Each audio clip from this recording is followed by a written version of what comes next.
So hello students, welcome back to another video lecture.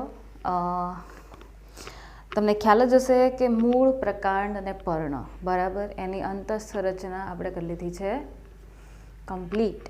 Okay, સો આજના ટોપિકમાં જે આપણે કરવાનું છે એ છે દ્વિતીય વૃદ્ધિ.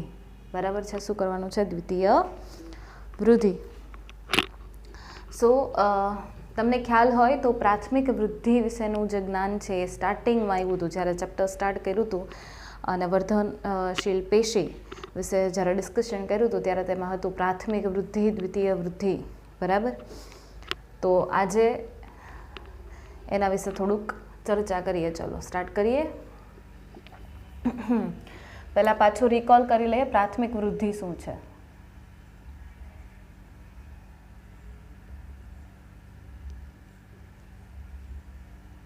ઓકે, તો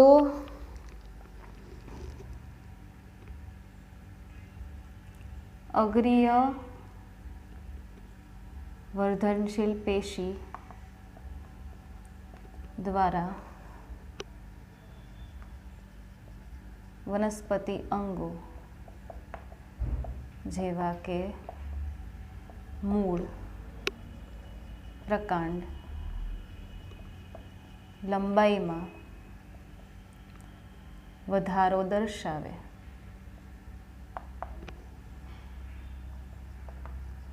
તેને પ્રાથમિક વૃદ્ધિ કહી શકાય. શું કીધું છે? અગ્રીય વર્ધનશીલ પેશી જે હોય, બરાબર, આપણે વર્ધનશીલ પેશીના પ્રકારો ભણ્યા હતા. અગ્રીય હતી, આંતરવિષ્ટ હતી, પાર્શ્વીય હતી. તો આપણે શું કીધું હતું કે ભાઈ અગ્રીય વર્ધનશીલ અને આંતરવિષ્ટ વર્ધનશીલ પેશી જે છે ને એ પ્રાથમિક પ્રકારની પેશી છે જે પ્રાથમિક વૃદ્ધિ માટે જવાબદાર છે. બરાબર, અને એ વનસ્પતિના ભાગો હોય એને કેવા બનાવે? એને લાંબા બનાવે. મીન્સ લંબાઈમાં જો વધારો કરતી પેશી હોય તો એને કહી શકાય પ્રાથમિક વૃદ્ધિ. બરાબર, તો એમાંની એક અગ્રીય વર્ધનશીલ પેશી એ પણ પ્રાથમિક વૃદ્ધિ સાથે સંકળાયેલી છે. લંબાઈમાં વધારો કરતી હતી પ્રાથમિક વૃદ્ધિ. હવે એનાથી થોડુંક ડિફરન્ટ કે ભાઈ પ્રાથમિક વૃદ્ધિ ક્યાં સુધી કરશે? કેટલું લાંબુ થશે? લાંબુ થાય જ રાખશે? નહીં, ક્યારેક તો સ્ટોપ થશે ને. તો પ્રાથમિક વૃદ્ધિ કર્યા બાદ એ શું કરે? પોતાની ઘેરાવો પોતાનો વધારે. બરાબર, પોતાની ગર્થ વધારે, ઘેરાવો વધારે.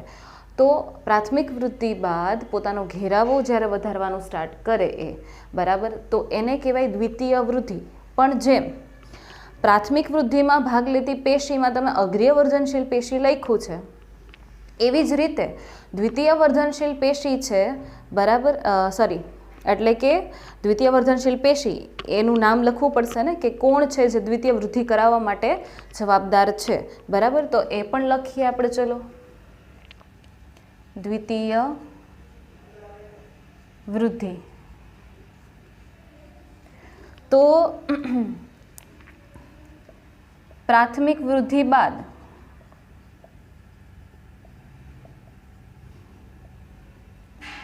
વનસ્પતિ પોતાનો ઘેરાવ વધારે, જેને દ્વિતીય વૃદ્ધિ કહેવાય.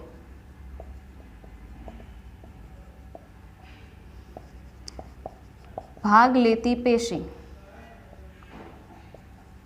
બરાબર, દ્વિતીય વૃદ્ધિમાં ભાગ લેતી પેશી કઈ છે? તો કે દ્વિતીય વર્ધનશીલ પેશી.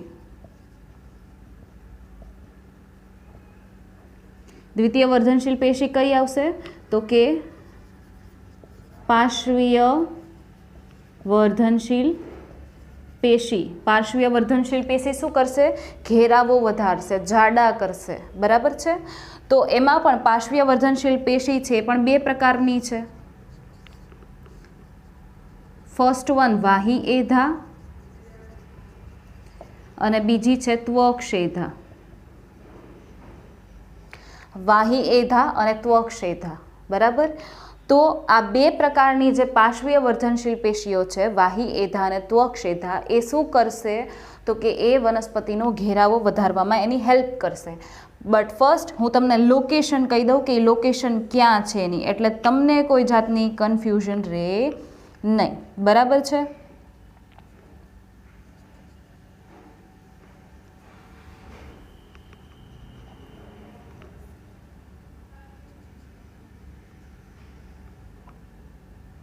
ઓકે,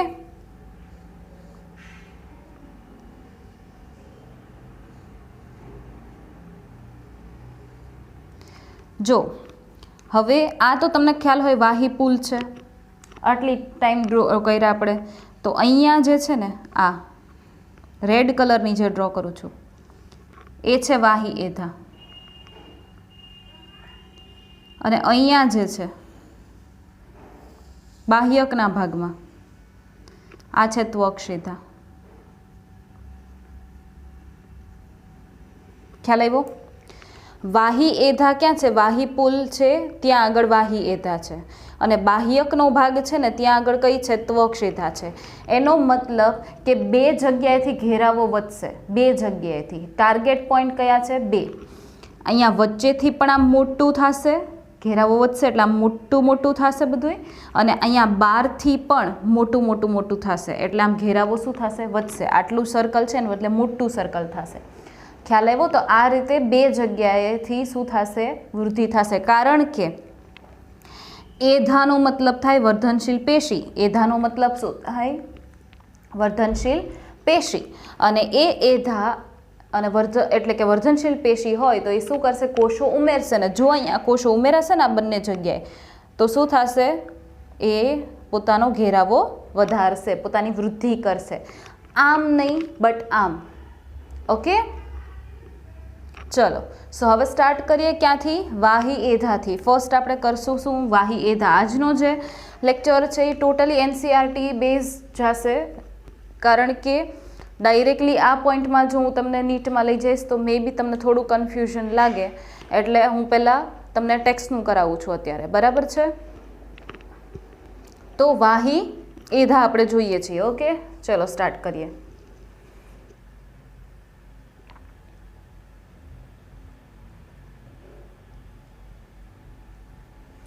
તો પહેલી વાત એ નીકળે કે વાહી એધા છે એનું સ્થાન ક્યાં છે. બરાબર, હવે તમને દેખાય તો છે કે અહીંયા છે, પણ ટુ બી પ્રિસાઇસલી આપણે શું કરવું પડશે? લખવું પડશે કે એનું સ્થાન ક્યાં છે. એક્ઝેક્ટલી આપણને વર્ડિંગ વાઇઝ ખબર હોવી જોઈએ. બરાબર, આપણે આકૃતિમાં તો આ રીતે જોઈ લીધું, ચલો, બટ પરફેક્ટલી જોઈએ તો શું કહેવાશે? તો કે વાહી પુલ એટલે કે અન્નવાહક અને જલવાહક ની વચ્ચે સળંગ સ્તર રચે અને ટુકડાઓમાં વહેંચાયેલી પેશીને વાહી એધા કહેવાય.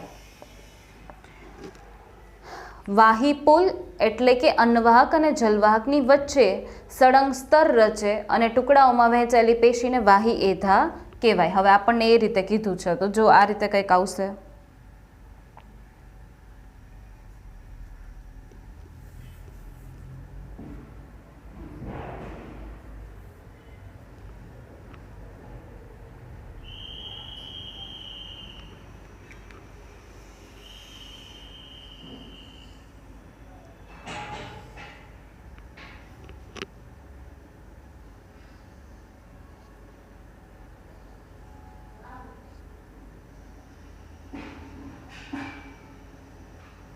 બરાબર છે આ રીતે. તો આ થઈ ગઈ બહારની જે હોય એને કહી શકાય આપણે અન્નવાહક, પણ એ કઈ છે? પ્રાથમિક અન્નવાહક. બહારની બાજુ જે છે એ પ્રાથમિક અન્નવાહક, અંદરની બાજુ છે એ પ્રાથમિક જલવાહક. મીન્સ પહેલેથી બનેલી છે એટલે પ્રાથમિક. બરાબર છે. હવે એની વચ્ચે આપણને કીધું છે જલવાહક અને અન્નવાહકની વચ્ચે સળંગ સ્તર. તો જો જલવાહક અને અન્નવાહકની વચ્ચે આ સળંગ સ્તર રચાઈ ગયો, આ સળંગ સ્તર, જો આ જલવાહક અન્નવાહકની વચ્ચે સળંગ સ્તર, આ સળંગ સ્તર. ઓકે, તો આ જે સળંગ સ્તર રચાણું છે એને શું કહેવાય? તો કે સળંગ સ્તર રચે અને ટુકડાઓમાં વહેંચાયેલી. તો જો એક ટુકડો અહીંયા છે, એક ટુકડો અહીંયા છે, અહીંયા છે, અહીંયા છે, ખ્યાલ આવ્યો? ટુકડાઓમાં વહેંચાયેલી પણ જલવાહક અનવાહક વચ્ચે સળંગ સ્તરમાં રચાયેલી છે. તો એને શું કહેવાય? તો કે એને કહેવાય વાહી એધા.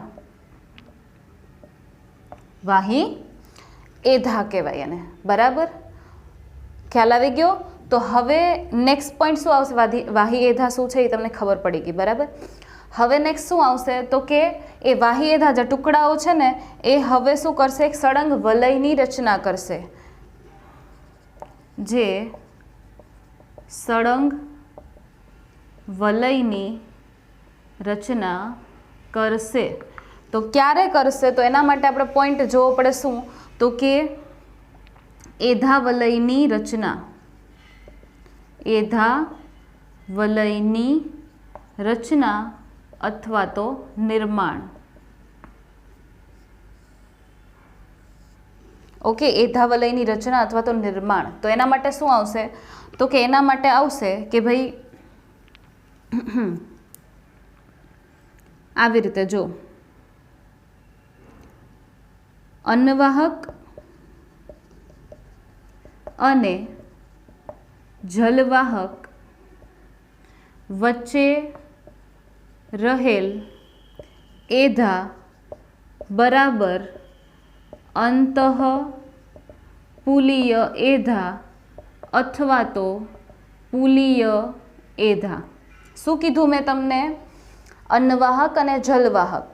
તો આ અન્નવાહક અને આ જલવાહક. બરાબર, આ અન્નવાહક અને આ જલવાહક એની વચ્ચે રહેલી જે એધા છે એને શું કહેવાય? તો કે એને કહેવાય અંતઃપુલીય એધા. વાહી એધા તો છે જ, પણ પર્ટિક્યુલરલી કઈ એમ? તો કે અંતઃપુલીય એધા અથવા તો પુલીય એધા ખાલી કહેશો તો પણ ચાલશે. તો અંતઃ મીન્સ અંદર આવેલી. કોની અંદર આવેલી? તો કે જલવાહક અને અન્નવાહકની વચ્ચે અંદર આવેલી એધા છે એને પુલ બનાવે છે વચ્ચે, તો પુલીય એધા. બરાબર છે. તો એ હવે બીજું સેકન્ડ અહીંયા આગળ લખું છું. બરાબર છે, અંતઃપુલીય એધા થઈ ગયું. એના પછીનું સેકન્ડ અહીંયા લખું છું કે ભાઈ આંતરપુલીય એધા. આંતરપુલીય એધા. તો એમાં શું આવશે? તો કે વાહી પુલની વચ્ચે આવેલા મજ્જાંશુ કે મજ્જાકીર્ણો ના કોષો અંતઃપુલીય એધા ના સંપર્કમાં આવી સક્રિય બને અને આંતરપુલીય એધાનું નિર્માણ કરે. જો શું કીધું છે હવે તમને? એક અંતઃપુલીય એધા મળી ગયો. હવે કીધું આંતરપુલીય એધા. આંતર મીન્સ વચ્ચે, બે પુલીય એધાની વચ્ચે એમ. તો આ એક પુલીય એધા, આ બીજી પુલીય એધા, ત્રીજી પુલીય એધા, ચોથી પુલીય, તો એની વચ્ચે વચ્ચે જો અહીંયા. કારણ કે જો તમને યાદ હોય તો અહીંયા આગળ ખબર છે મજ્જા હતું. અહીંયા આગળ શું આવેલું હતું? મજ્જા.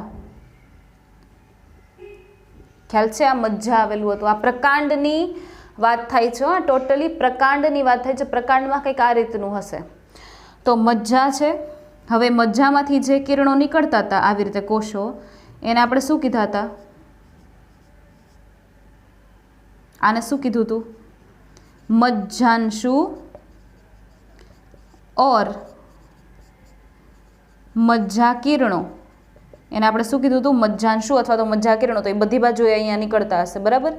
તો આપણને શું કીધું છે? જો વાહી પુલની વચ્ચે આવેલા, તો આ વાહી પુલ એની વચ્ચે આવેલા શું? તો કે મજ્જાંશુ કે મજ્જા કિરણો. તો આર્યા મજ્જાંશુ કે મજ્જા કિરણો એના કોષો અંતઃપુલીય એધા. અંતઃપુલીય એધા એટલે આવડિયા.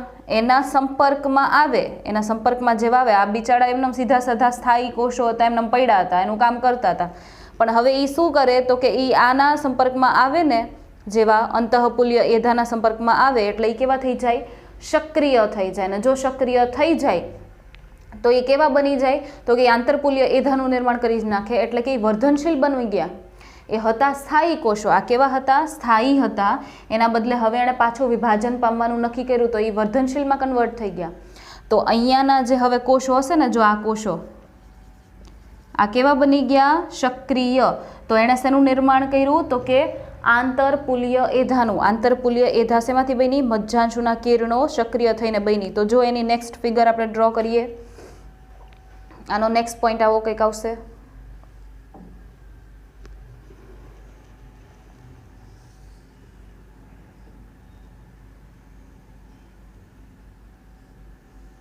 ઓકે, શું આવશે જો, આ તો ઓલરેડી આપણી પાસે હતું.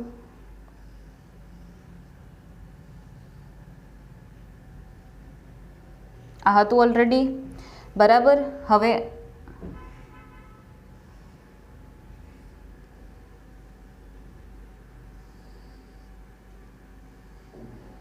આવું થઈ ગયું. જો આપણે શું કીધું, એધાવલયની રચના અથવા તો એધાવલયનું નિર્માણ. તો જો અહીંયા વલય નહોતું, અહીંયા વલય બની ગયું. કેવી રીતે વલય બન્યું ચેક કરીએ.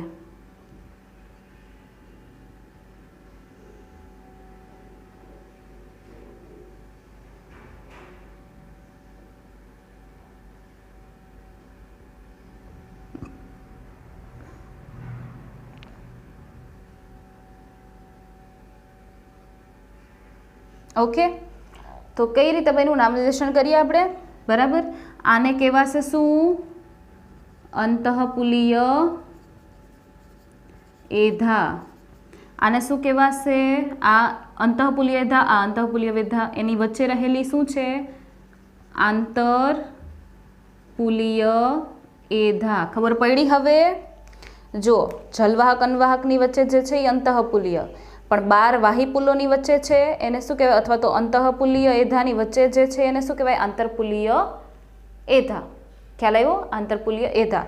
તો શું થયું, એધા વલય કેમ બન્યું તો કે લખીએ આપણે,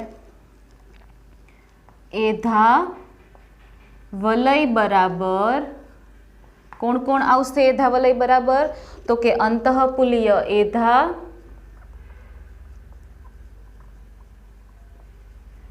વત્તા આંતરપુલીય એધા. લ્યો મેથ્સ ઘુસાડી દીધું અહીંયા. અંતઃપુલીય એધા પ્લસ આંતરપુલીય એધા એ બંને મળીને શું કરે તો કે એક એધા વલયનું નિર્માણ કરે. શું કરશે, એક એધા વલયનું નિર્માણ કરશે. ખ્યાલ આવી ગયો, એધા વલય નિર્માણ પામી ગયું, બરાબર છે. ઓકે, હવે શું આવશે તો કે એધા વલયનું નિર્માણ થઈ ગયું. ચલો હવે નેક્સ્ટ શું આવશે તો કે નેક્સ્ટ આવશે એધા વલયની ક્રિયાશીલતા. એધા વલયની શું આવશે, ક્રિયાશીલતા, બરાબર છે. ચલો એ પણ લખીએ.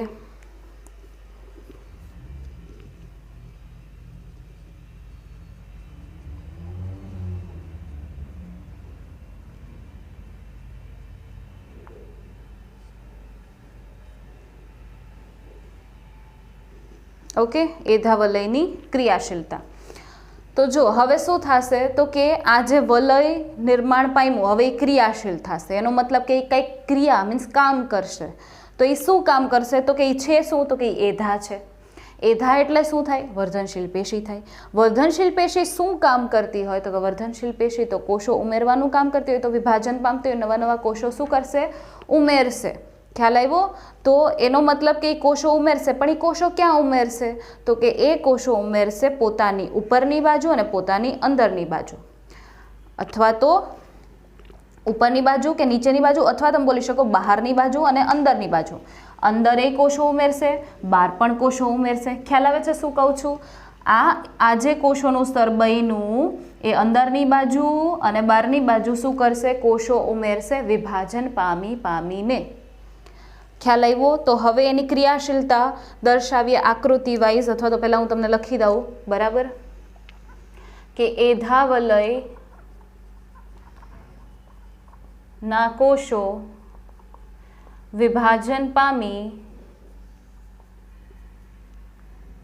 અંદર તેમજ બહારની તરફ નવા કોષો ઉમેરશે.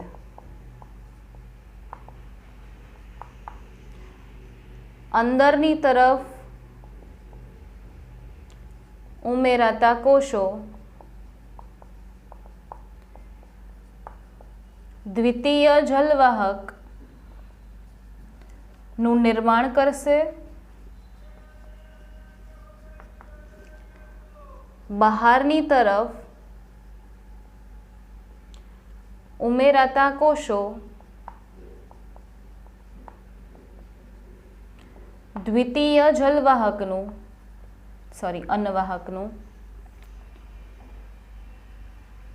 દ્વિતીય અન્વાહકનું નિર્માણ કરશે. ઓકે, મેં તમને કીધું ને કે અંદરની તરફ અને બહારની બાજુ અને બહારની બાજુ એ શું કરશે? કોષો ઉમેરશે. બરાબર છે. તો અંદરની બાજુ જે કોષો નવા ઉમેરાશે એનાથી બનશે દ્વિતીય જલવાહક. શું કામ દ્વિતીય જલવાહક? કારણ કે પ્રાથમિક તો ઓલરેડી છે અંદરની બાજુ. હવે અંદરની બાજુ કંઈક નવા ઉમેરાણા તો એણે બનાવી દ્વિતીય જલવાહક. બહારની બાજુ ઉમેરાશે તો પ્રાથમિક તો ઓલરેડી છે, તો જે નવા ઉમેરાણા એ બનાવશે દ્વિતીય અન્વાહક, કારણ કે પ્રાથમિક તો છે એટલે બનાવશે શું? દ્વિતીય. ખ્યાલ આવ્યો? એ પણ યાદ રાખવાનું કે અંદરની તરફ વધુ ક્રિયાશીલ, તેથી દ્વિતીય જલવાહક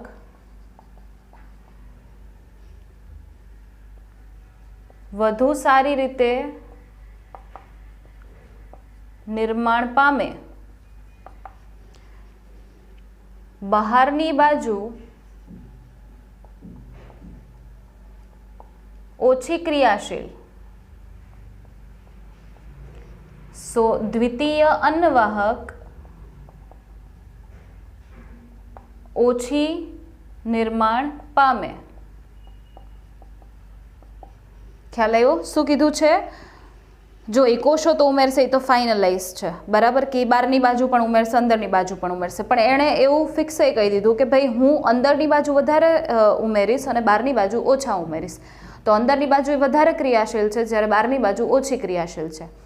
તો મેં તમને અહીંયા આગળ એકદમ સારી રીતે સમજાય એ રીતે પોઈન્ટ્સ લખી દીધા છો, સો દેટ તમારે લાંબુ વાંચવું ન પડે. બરાબર, તમને ઇઝીલી ખ્યાલ આવી જાય કે હા, અંદરની તરફ દ્વિતીય જલવાહક, બહારની તરફ દ્વિતીય અન્વાહક. અંદર વધુ ક્રિયાશીલ, બહારની બાજુ ઓછી ક્રિયાશીલ. અંદર વધારે ક્રિયાશીલ તો દ્વિતીય જલવાહક સારી નિર્માણ પામે, બહારની બાજુ ઓછી ક્રિયાશીલ તો દ્વિતીય અન્વાહક ઓછી નિર્માણ પામે છે, પણ એટલી જલવાહક જેવી નિર્માણ પામે છે એના જેવી નિર્માણ પામતી નથી. ખ્યાલ આવે છે? તો હવે આ આકૃતિમાં જો આપણે આ દ્વિતીય જલવાહક, દ્વિતીય અન્વાહક એટલે કે કોષો ઉમેરાઈને પછી એની રચના કેવી દેખાય છે એ આપણે સ્ટડી કરવું હોય તો કંઈક આ રીતે કોષો ડ્રો કરી શકીએ. જો આ રીતની કંઈક આકૃતિ બનશે. બરાબર, આ રીતે નિર્માણ પામશે.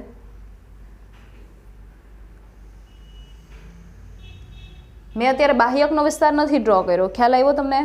મેં બાહ્યકનો વિસ્તાર ડ્રો કર્યો નથી, કારણ કે મેં તમને પહેલાં જ કીધું કે ક્યાં હશે. જો આપણે વાહી એધા જોઈએ છીએ અત્યારે, તો વાહી એધા અહીંયા છે, તો મેં ખાલી આટલો પોર્શન ડ્રો કર્યો છે, આટલો જ. આ બહારનું તો કંઈ મેં ડ્રો જ નથી કર્યું. બહારનું આપણે પછી જોશું, કારણ જ્યારે ત્વક્ષેધા જોશું. આપણે પહેલાં અંદરનું આટલું મસાલો જોઈ લઈએ કે આટલા મસાલામાં શું થાય છે, પછી આ બહાર બાજુ જોશું. ખ્યાલ આવ્યો તમને? તો અત્યારે ખાલી અંદરનું શું ચાલે છે એ જ છે. ઓકે, તો હવે જો આ પહેલાં આટલી નાની નાની રચનાઓ હતી, હવે થોડીક મોટી રચના થઈ જશે. શું કામે? કારણ કે વૃદ્ધિ થાય છે તો શું થશે? ઘેરાવો વધશે ને. દ્વિતીય વૃદ્ધિ ચાલુ છે તો ઘેરાવો શું થશે? વધશે. તો કંઈક આ રીતે જોવા મળશે. જો તમને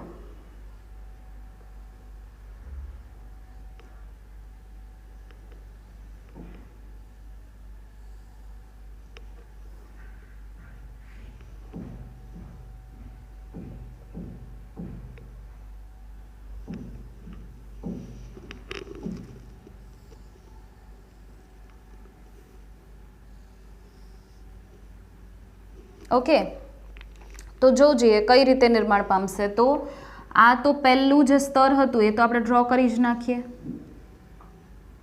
એધાવલય, આ આપણું એધાવલય ડ્રો કરું છું, બરાબર છે.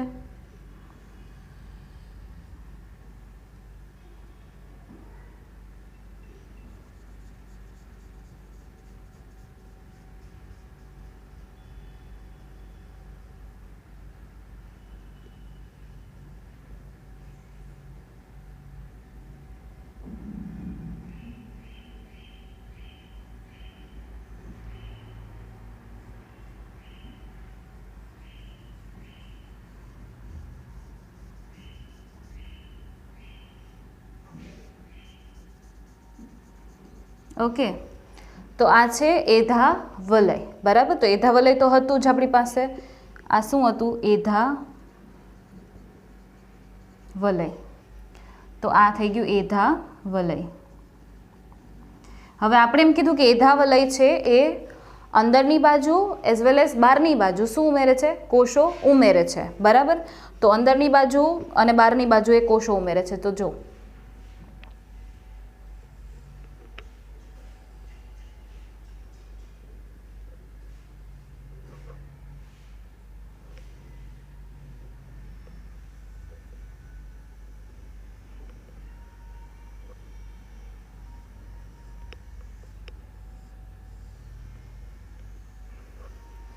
ઓકે, જો અંદરની બાજુ અને બહારની બાજુ. તો પહેલા બહારની બાજુ, કે બહારની બાજુ એને કોષો ઉમેરા.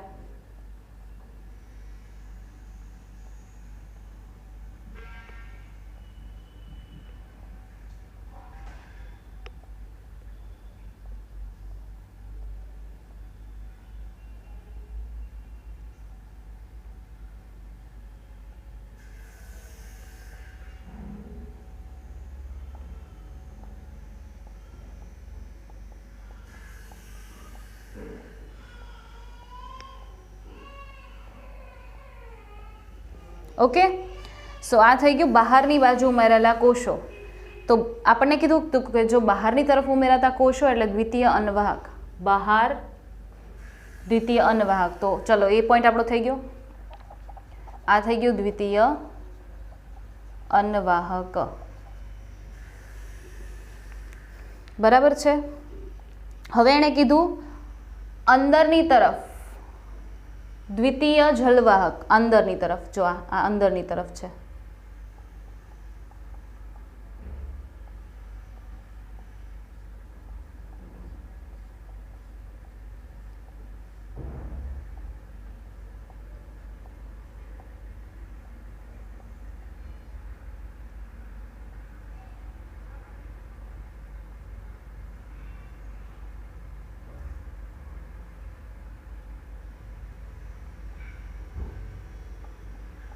ઓકે, તો આ અંદરની તરફ જે છે આવડિયા, એને કહેશું આપણે દ્વિતીય જલવાહક. તો જોયું તમે, આ હતી પ્રાથમિક જલવાહક, આ હતી દ્વિતીય જલવાહક, આ હતી પ્રાથમિક અન્નવાહક, આ હતી દ્વિતીય અન્નવાહક, અને આ છે એધાવલય. આ છે એધાવલય. ખ્યાલ આવ્યો હવે તમને? તો જો આટલું હતું એમાંથી આટલું મોટું થયું કે નહીં? થાય છે મોટું? ખ્યાલ આવે છે? બરાબર. આટલામાંથી એનો શું થયો? ઘેરાવો વધ્યો. જો આવું મોટું મોટું થયું. તો આ તો હજી આપણે અંદરથી જોયું, આ તો હજી આપણે આટલામાંથી જોયું છે. હજુ આ બહારથી પણ વધશે, એ પણ જોશું. ત્વક્ષેધા દ્વારા વધશે, એ પણ જોશું. ખ્યાલ આવ્યો? તો આને કહેવાય એધાવલયની ક્રિયાશીલતા. અંદરની તરફ વધુ ક્રિયાશીલ, બહારની બાજુ ઓછી ક્રિયાશીલ. એને લીધે થશે શું એ પણ કહું. જો હવે અંદરની બાજુ વધારે ક્રિયાશીલ હોય તો એનો મતલબ કે આ દ્વિતીય જલવાહક વધારે નિર્માણ પામે. તો દ્વિતીય જલવાહક જો વધારે નિર્માણ પામશે ને એટલે શું કરશે? એને જગ્યા જોશે. એટલે આ દ્વિતીય જલવાહક છે ને એ શું કરશે? આમ પ્રેશર કરશે અંદરની બાજુ. પ્રેશર કરશે ને એટલે શું થશે? આ પ્રાથમિક જલવાહક જે છે એ અંદરની બાજુ આવતી રહેશે. જો કેન્દ્ર તરફ આવતી રહે. અહીંયા જો વચ્ચે કેટલી જગ્યા છે? અહીંયા જો કેટલી સ્મોલ જગ્યા છે. મજ્જા કેવું થઈ ગયું? નાનું થઈ ગયું. શું કામે? કારણ કે અહીંથી પ્રેશર આવે ને એટલે આ બધું અંદર આવતું જાય. જો પ્રેશર આવે છે ઉપરથી, બરાબર, એની જગ્યા જોઈએ છે એટલે આ બધું અંદર આવતું જાય છે. તો આ દ્વિતીય જલવાહક અંદરેય દબાણ કરશે અને બારેય દબાણ કરશે.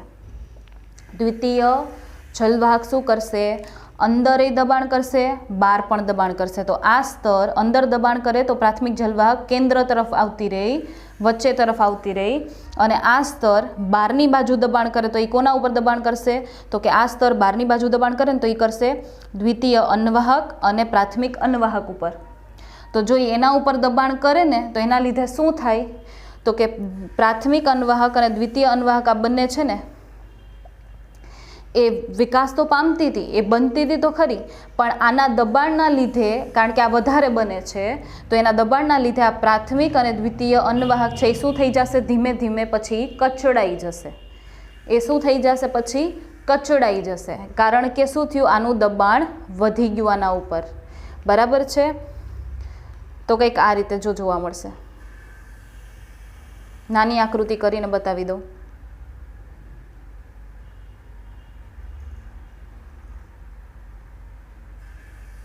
આ સાવ કેન્દ્ર બાજુ આવી ગઈ. જો આ જલવાહક છે, આ પ્રાથમિક જલવાહક આવી ગઈ કેન્દ્ર બાજુ, આ પ્રાથમિક જલવાહક. બરાબર છે, પ્રાથમિક જલવાહક. પછી આ થઈ ગઈ દ્વિતીય જલવાહક, આ દ્વિતીય જલવાહક. આમ તો એને થોડીક મોટી ડ્રો કરવાની જરૂર હતી. બરાબર, આ થઈ ગઈ દ્વિતીય જલવાહક. આ થઈ ગયું એધા વલય, આ થઈ ગયું એધા વલય. અને આ થઈ ગઈ અન્નવાહક. તો આ કેવી થઈ ગઈ હોય, કચડાઈ ગઈ હોય. જો આ ભાગ મોટો દેખાય છે, આ ભાગ મોટો દેખાય છે, આ કેવું થઈ ગયું, કચડાઈ ગયું. જો આ બહારનું છે એ કચડાઈ ગયું. આ ભાગ કેવો થઈ ગયો, મોટો થઈ ગયો. આ બહારનું નાનકડું થઈ ગયું. આ બહારનું આટલું જ છે, આ અંદરનું જો આટલું મોટું થઈ ગયું. ખ્યાલ આવ્યો? તો બહારનું બધું કચડાઈ જાય. જલવાહકના લીધે અંદરની જલવાહકના લીધે બહારની જે અન્વાહક હોય શું થઈ જાય, કચડાઈ જાય. એટલે એનો મતલબ કે અંદરનો જે ભાગ છે એ મોટે ભાગે કોનાથી બનેલો હોય, જલવાહકથી બનેલો હોય. મધ્ય ભાગ, આ જે મધ્ય ભાગ છે આ એ કોનાથી બનેલો હોય, જલવાહકથી બનેલો હોય. કેન્દ્ર બાજુ જલવાહક છે યથાવત રહેતી હોય. ઓકે. બીજી વસ્તુ કે જેમ તમે અહીંયા મજ્જાંશુ એટલે કે આ મજ્જા કિરણો જોયા હતા ને, સેમ એ જ રીતે, બરાબર, સેમ એ જ રીતે મજ્જા કિરણો અહીંયા પણ જોવા મળશે. જો અમુક મૃદુ તકના કોષો હોય ને એ આવી રીતે દ્વિતીય જલવાહક દ્વિતીય અન્વાહકમાંથી આવી રીતે પસાર થાય ને તો આ રીતે એ મજ્જા કિરણોનું નિર્માણ કરશે. એ શું કરશે, મજ્જા કિરણોનું નિર્માણ કરે. જો આવી રીતે.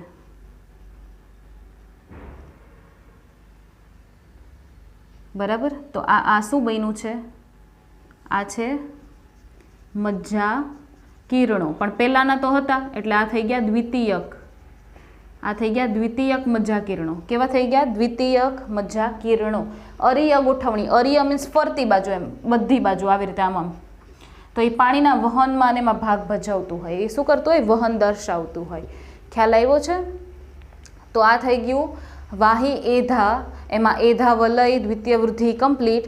પણ આ જલવાહક જે છે ને વચ્ચેનો ભાગ રોકે છે ને જલવાહક, એ જલવાહક શું બનાવતી હોય, લાકડું બનાવતી હોય. આ કાસ્ટ બન્યું, અંદરનું લાકડું બન્યું. જો આ ભાગ, કારણ કે વનસ્પતિમાં તમે આમ કાપીને જોવો અંદર થડ તો આ લાકડું જ દેખાય ને બધું. તો આ જે લાકડું છે, આ કાસ્ટ છે ને, એ કયા પ્રકારનું છે એ પણ જોવાનું છે. એ કયા પ્રકારનું છે એ પણ જોવાનું છે. ઇવન આ સ્તરો જે રચાણા, આ જે સ્તર રચાણા ને એના આધારે, એને કહેવાય વાર્ષિક સ્તર, એના આધારે તમે એની ઉંમર પણ કાઉન્ટ કરી શકો. એના ઉપરથી તમે શું કાઉન્ટ કરી શકો, ઉંમર count. For example first year હતું, બરાબર, પહેલું વર્ષ એનું, તો એણે એક સ્તર બનાવ્યું દ્વિતીય જલવાહકનું, એક સ્તર બનાવ્યું દ્વિતીય અન્વાહકનું. તેનો મતલબ કે એનું પહેલું વર્ષ છે.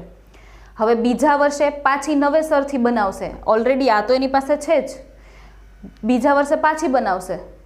બરાબર. પાછી એક દ્વિતીય જલવાહક, પાછી એક દ્વિતીય અન્વાહક, તો એ બીજું વર્ષ. વળી પાછી ત્રીજા વર્ષે પાછું બનાવશે તો એ ત્રીજું વર્ષ. તો જેટલા આવા તમને સ્તર દેખાય ને, આ દ્વિતીય અન્વાહક જલવાહકનું એક સ્તર, વળી પાછું બીજું સ્તર, વળી પાછું ત્રીજું સ્તર, જેટલા સ્તર દેખાય, જેટલા વલયો દેખાય, આ વાર્ષિક વલયો, એને એની ઉંમરથી એના ઉપરથી તમે એનો ઉંમરનો અંદાજો લગાવી શકો. ખ્યાલ આવ્યો? બરાબર છે. ચલો હવે આનો સ્ક્રીનશોટ લઈ લો, પછી હું તમને કાસ્ટ કહી દઉં કે કાસ્ટ કયા કયા પ્રકારના હોય.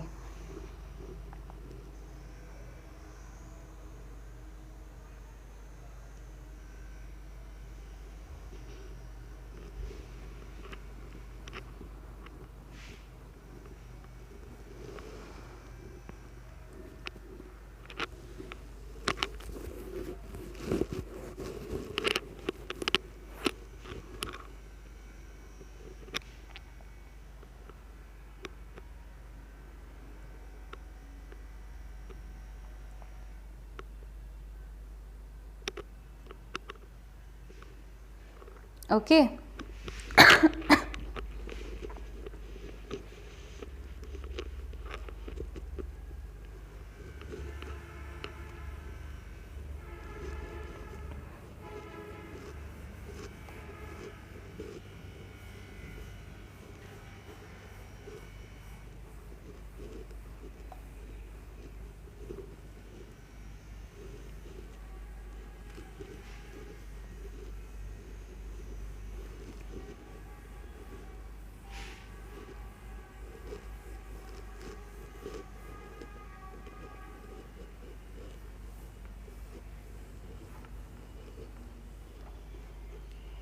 બરાબર છે. હવે કાસ્ટ આવશે. બરાબર, કાસ્ટ એટલે લાકડું. કોના લીધે બન્યું? દ્વિતીય જલવાહકના લીધે બન્યું છે લાકડું, એટલે કે કાસ્ટ. તો એ આપણે જોઈએ છીએ. તો એમાં પણ બે પ્રકારના છે.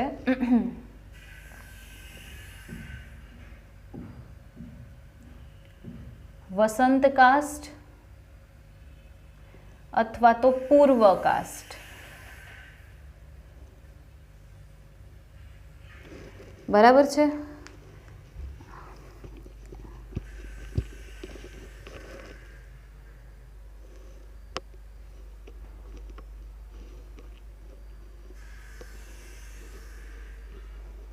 વસંત કાસ્ટ અથવા તો પૂર્વ કાસ્ટ, અને બીજું છે શરદ કાસ્ટ અથવા તો माझी કાસ્ટ.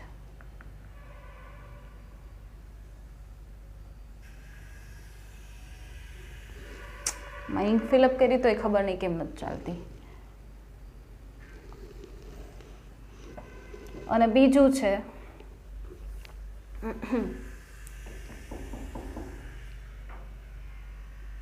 હૃદય કાસ્ટ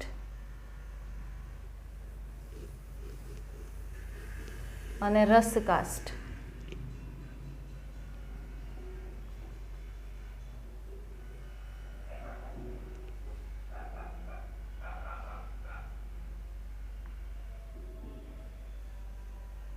બરાબર છે. તો આ રીતે આપણે કમ્પેર કરીને જોવાનું છે. વસંત કાસ્ટ પૂર્વ કાસ્ટ, શરદ કાસ્ટ माझी કાસ્ટ, હૃદય કાસ્ટ રસ કાસ્ટ. કાસ્ટ એટલે લાકડું, દ્વિતીય જલવાહક દ્વારા બને છે, એટલું યાદ રાખવાનું. વસંત કાસ્ટ કે પૂર્વ કાસ્ટ એ જોઈએ. તો વસંત ઋતુ એટલે તમારે સમજવાનું. જુઓ હવે કેવું હોય ખબર, કે આજે કાસ્ટ નિર્માણ પામવાની ક્રિયા જે છે અથવા તો એધા જે છે, વાહી એધા છે, એ શું કરતી હતી? નવા કોષો ઉમેરતી હતી, અંદરની બાજુ બહારની બાજુ. તો પણ એ ઉમેરે તો છે, બટ એનો આધાર એ કેટલાક પ્રમાણમાં ઉમેરશે, ક્યારે ઉમેરશે, એનો આધાર કોના ઉપર રાખે છે? દેહધાર્મિક એઝ વેલ એઝ પર્યાવરણ ઉપર. કારણ કે સમશીતોષ્ણ વિસ્તારમાં શું થાય કે ઋતુકીય ફેરફારો ચાલુ હોય. બરાબર, ઉનાળો આવતો હોય, શિયાળો આવતો હોય. તો જેમ આપણને ઉનાળા શિયાળાથી ફરક પડે છે ને, એમ વનસ્પતિઓને પણ ફરક પડતો હોય, એમ એના અંદર આવેલી એધાને પણ ફરક પડતો હોય કે મારે વિભાજન પામવું કે ના પામવું. ફોર એક્ઝામ્પલ, સિમ્પલ વસ્તુ કહું તમને. વસંત એટલે સમજવાનું ઉનાળો, શરદ એટલે સમજો શિયાળો. બરાબર.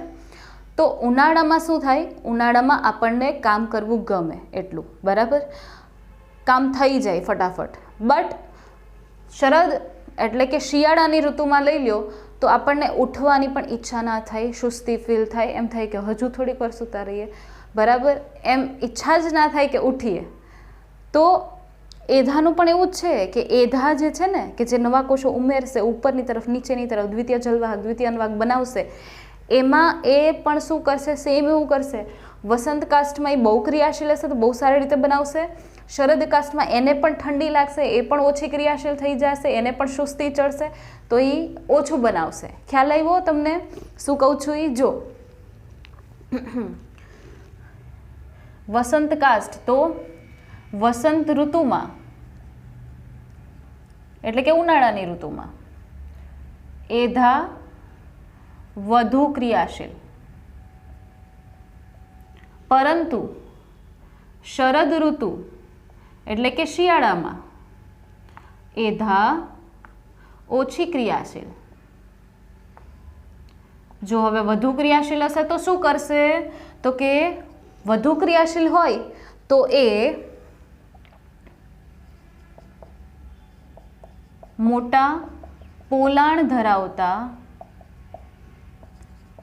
જલવાહિની યુક્ત જલવાહક ઘટકો વધુ પ્રમાણમાં બનાવે. શું કર્યું? મોટું પોલાણ હોય, અંદર વધારે જગ્યા હોય પસાર થવા માટે, બરાબર? તો અંદરનું પોલાણ વધારે હોય ને એવી જલવાહિની યુક્ત જે જલવાહક ઘટકો વધારે બનાવવા માટે, વધારે પ્રમાણમાં બનાવે. એનો મતલબ કે જલવાહક પેશી વધારે નિર્માણ પામે છે, જેમાં જલવાહિની પણ છે, અને એ જલવાહિની એવી છે કે જેમાં વચ્ચે પોલાણ વધારે આવેલું છે. પણ ઓછી ક્રિયાશીલ હોય તો ઓછા જલવાહક એકમો સાંકડા પોલાણ ધરાવતી જલવાહિનીનું નિર્માણ શું કરે? ઓછી બનાવે. જલવાહક પેશી કેવી બનાવે? ઓછી બનાવે. અને એમાંય જે જલવાહક પેશીમાં જલવાહિની બનાવી છે એનું પોલાણ અંદરનું કેવું રાખ્યું છે ને? સાંકડું. બરાબર છે? તો એવું નિર્માણ થતું હોય શરદ કાષ્ઠ. અહીંયા આગળ વસંત ઋતુમાં જે પણ કાષ્ઠ નિર્માણ પામે છે એ કાષ્ઠ છે, બરાબર, એનું શું થાય છે કે એ ઓછી ઘનતાવાળું, ઓછી ઘનતા ધરાવતું અને આછા રંગનું. આજે તમને લાકડું જોવા મળશે ને કઈ ઋતુમાં? વસંત ઋતુમાં જે લાકડું બન્યું હશે ને એ લાકડું એટલે કે એ કાષ્ઠ ઓછી ઘનતાવાળું હશે અને આછા રંગનું દેખાશે. બટ અહીંયા આગળ શરદ ઋતુમાં એટલે કે શિયાળાની ઋતુમાં જે લાકડું બન્યું હશે ને એ વધુ ઘનતાવાળું અને એ ઘાટા રંગનું હશે, ઘાટા અથવા તો ઘેરા રંગનું. ઓકે, તો આ ડિફરન્સ છે આ બંનેનો. પૂર્વ કાષ્ઠ એટલે કે શરૂઆતમાં બનતું કાષ્ઠ,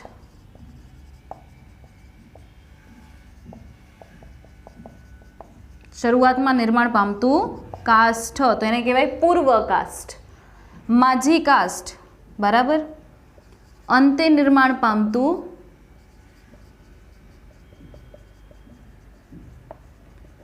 તો माझी કાષ્ઠ. ખ્યાલ આવ્યો? તો આ બે કાષ્ઠ થઈ ગયા. તો એનો મતલબ કે લાકડું તો બે બનવાનું છે, એક જ વનસ્પતિ છે, સિંગલ વનસ્પતિ છે. આ એનું થડ લઈ લીધું મેં, બરાબર, આ એનું થડ એટલે કે પ્રકાંડ લઈ લીધું. તો આ પ્રકાંડ જે કાષ્ઠમય પ્રકાંડ છે એમાં આ બંને કાષ્ઠ નિર્માણ પામશે. શિયાળામાં પણ કાષ્ઠ બનશે, ઉનાળામાં પણ કાષ્ઠ બનશે. શિયાળામાં બનશે એ આછું બનશે, ઉનાળામાં બનશે એ ઘાટું બનશે. તો કંઈક આ રીતે તમને વલયો જોવા મળશે. જો આ રીતે વલયો જોવા મળશે. તમે વનસ્પતિને કટ કરીને જોશો અથવા તો ગૂગલ ઇમેજ સર્ચ કરશો ને તો તમને આ રીતે કંઈક વલયો જોવા મળશે. આછા ઘાટા. જો આ બ્લેકથી કર્યું છે એ ઘાટું, આ આછું ઘાટું, આછું ઘાટું, એવી રીતે, બરાબર. તો આ બધા શું છે? આ છે એધા વલય અથવા તો આને કહેવાય વાર્ષિક વલય. હવે વાર્ષિક વલય કોના લીધે નિર્માણ પામ્યા? એ આ કાષ્ઠ જે બને છે વારાફરતી એના લીધે નિર્માણ પામ્યા વાર્ષિક વલય. તો આ વાર્ષિક વલય કાઉન્ટ કરો ને તો એના આધારે તમે એની ઉંમરનો અંદાજ લગાવી શકો કે આ ફલાણું વનસ્પતિ છે એની આટલી ઉંમર થઈ છે, એ આટલા ઉંમરનું થયું છે અત્યારે. ખ્યાલ આવ્યો? તો આ વાર્ષિક વલય. તો હવે ક્યારેય પણ ધ્યાન જાય તો ઓબ્ઝર્વ કરજો. એના પછી આવે રદકાષ્ઠ, રસકાષ્ઠ. તો રદકાષ્ઠમાં શું છે કે ભાઈ રદકાષ્ઠ છે એ કેવું હશે? તો કે રદકાષ્ઠ છે એ ઘેરા રંગનું, તો રસકાષ્ઠ હશે એ આછા રંગનું, બરાબર. રદકાષ્ઠ હશે એ ઘેરા રંગનું હશે તો રસકાષ્ઠ કેવું છે? આછા રંગનું. પણ ક્યાં નિર્માણ પામે? તો કે જૂના કાષ્ઠમય વૃક્ષો જે છે તેની દ્વિતીય જલવાહકમાં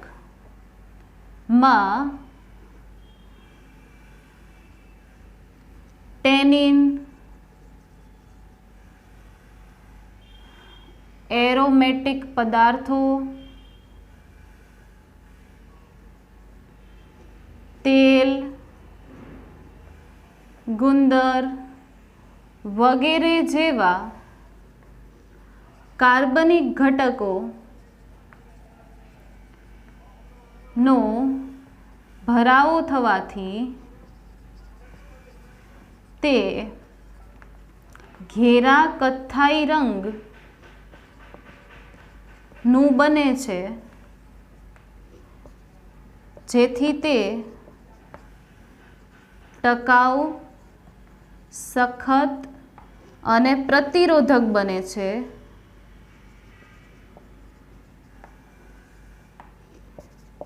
પાણી અને ક્ષારનું વહન દર્શાવતું નથી.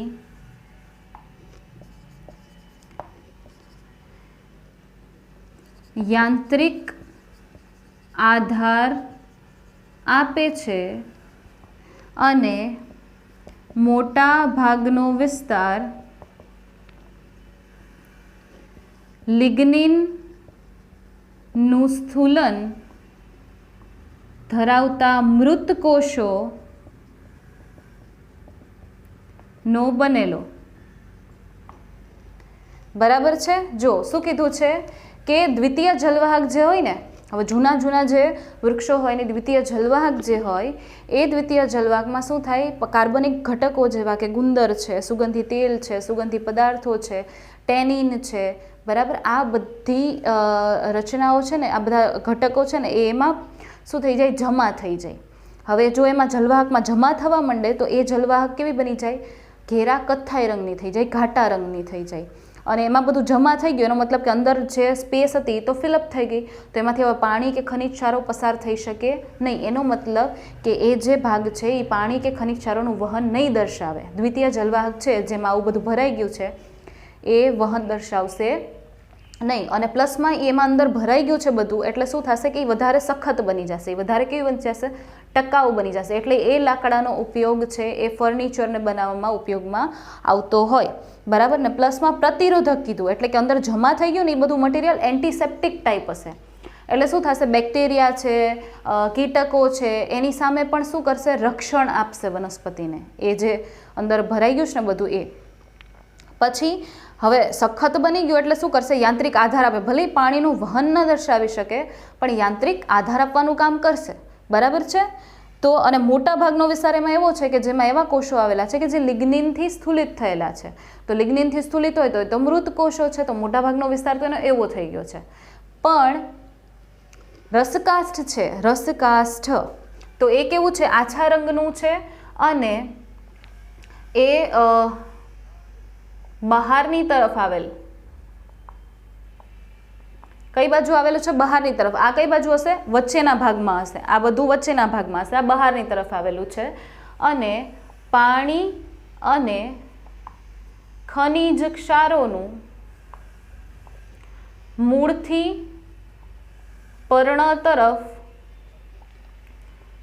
વહન સૂચવે, બરાબર. તો રસકાષ્ઠ છે એ કેવું છે, આછા રંગનું છે, બહારની તરફ આવેલું છે અને એ વહનમાં ભાગ લે છે. કારણ કે આ તો પેક થઈ ગઈ દ્વિતીય જલવાહક, તો એમાં તો વહન થશે નહીં. તો જેટલો બાકીનો વિસ્તાર હશે દ્વિતીય જલવાહકનો, કેન્દ્ર બાજુનું દ્વિતીય જલવાહક છે ને, કારણ કે દ્વિતીય જલવાહક તો ઘણી મોટી થઈ હશે કેન્દ્રથી પરિઘ સુધી, કારણ કે એ તો દર વર્ષે નવી બનતી જ જાય છે ને. પણ જ્યારે વનસ્પતિ જૂનું થાય ને, જો આ રીતે ધારી લો કે આ બધી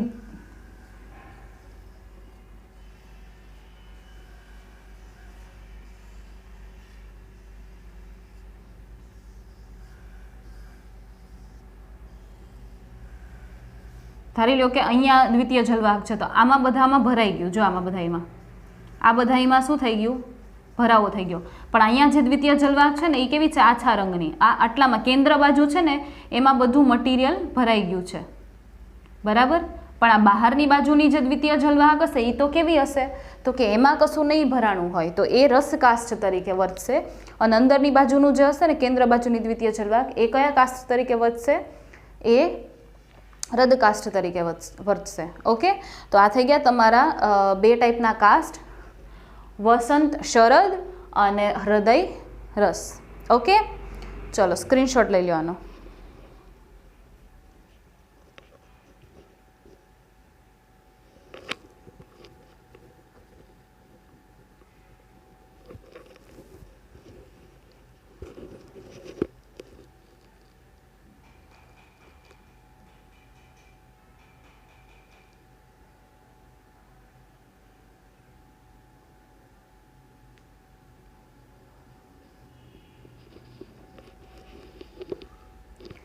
ઓકે, સો આજના લેક્ચરમાં આપણે શું કમ્પ્લીટ કર્યું છે?